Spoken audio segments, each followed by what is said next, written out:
morning, everyone.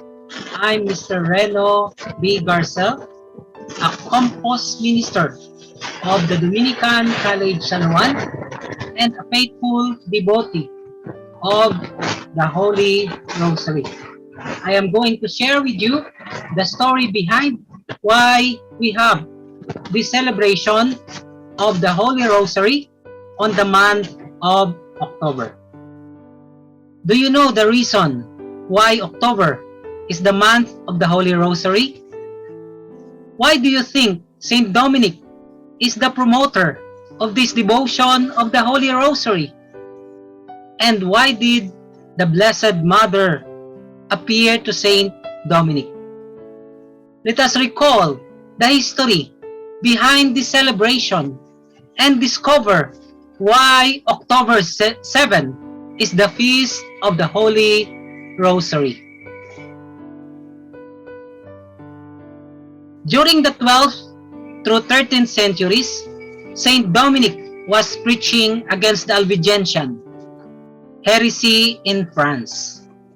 Albigensianism teaches that every person's soul is imprisoned in an evil body, and the only way to experience salvation was a person's soul to be freed from the imprisonment of his flesh. That is why suicide are very common and being encouraged among its believers.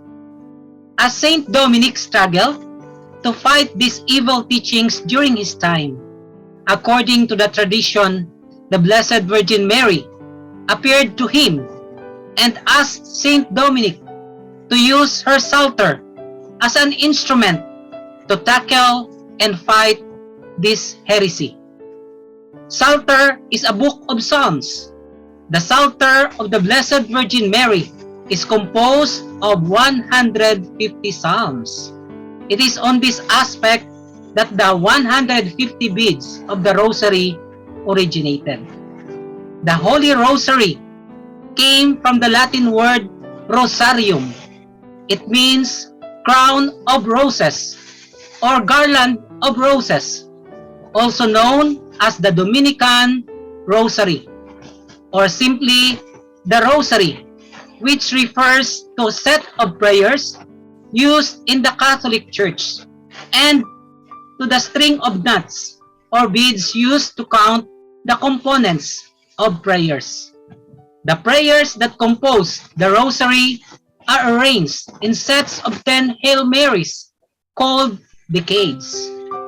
Each of decade is preceded by one Lord's Prayer or Our Father, and traditionally followed by one Glory Be. During recitation of each set, though is given to one of the mysteries of the Rosary, which recall events in the lives of Jesus and of Mary. 5 decades are recited per Rosary. Rosary beads are an aid towards saying these prayers in the proper sequence. Pope Pius V established a standard 15 mysteries of the Rosary based on long-standing custom. This groups the mysteries in 3 sets: the joyful mysteries, the sorrowful mysteries, and the glorious mysteries. However, in 2002, Pope John Paul II said that it is fitting that a new set of 5 be added, termed the luminous mysteries, bringing the total number of mysteries to 20. The glorious mysteries are prayed on Sunday and Wednesdays, the joyful on Mondays and Saturdays, the sorrowful on Tuesdays and Fridays, and the luminous mystery is on Thursdays. Usually, 5 decades are recited in a session. Over more than 4 centuries, several popes have promoted the Rosary as part of the veneration of Mary in the Catholic Church. The Rosary represents the Catholic emphasis on participation in the life of Mary, whose focus was Christ, and the Mariological theme, to Christ through Mary. Why October 7 is the memorial of the Holy Rosary? We have to know that on October 7, 1571, a very significant event on Catholic faith happened. Muslim Ottoman attacked Europe. Ottoman fleet in the Battle of Lepanto is what is known as largest naval battle in Western history.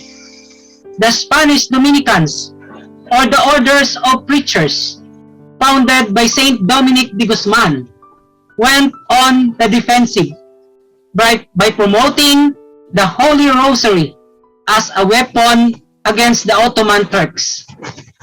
Knowing that the Christian forces were inferior and at a disadvantage, Pope Pius V, a Dominican Pope, called for all of Europe to pray the Rosary for victory. He went out of the Apostolic Palace and personally led a Rosary procession in Rome. Spanish military commander John of Austria, the chief of commander of the Catholic League, kept a statue of the Virgin on his ship, while the Dominican chaplains of each warships actively encouraged all soldiers to pray the Rosary. In short, the Catholic naval forces inflicted a major defeat on the Ottoman Turks fleet. After the miraculous victory, which defeated their Ottoman forces, Pope Pius V formally made public the victory, and that victory was due to the faithful's fervent praying of the Holy Rosary. Thereafter, the Dominican Pontiff proclaimed October 7 as the Feast of Our Lady of Victory, later amended into the Memorial of Our Lady of the Holy Rosary. Our Lady's Rosary is not a weapon of physical destruction, but a weapon of victory. The Philippine EDSA Peaceful Revolution of 1986 was, believe it or not, a miracle.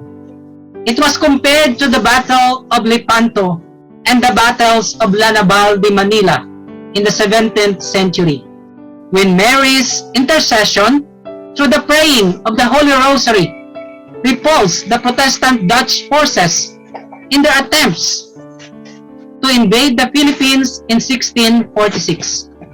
The battles of Lanabal de Manila were waged at sea while EDSA was won on the highway.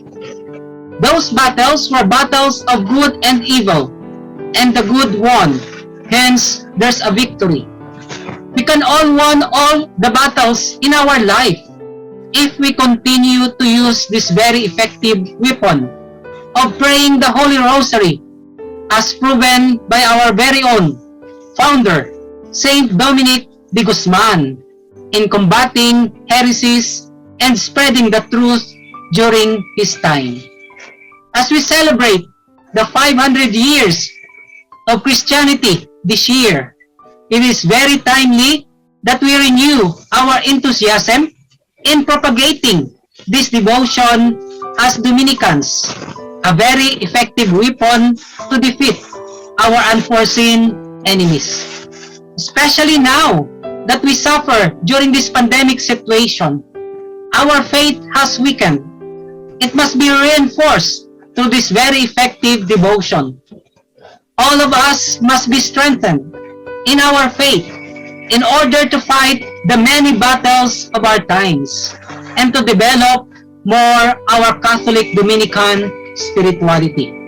Let us continue to promote this great devotion entrusted to us modern Dominicans by our Blessed Mother Mary herself to Saint Dominic de Guzman and be transferred to the next generation. Let us remember, the family that prays together stays together. Rosary is the perfect weapon of our time to fight evil forces.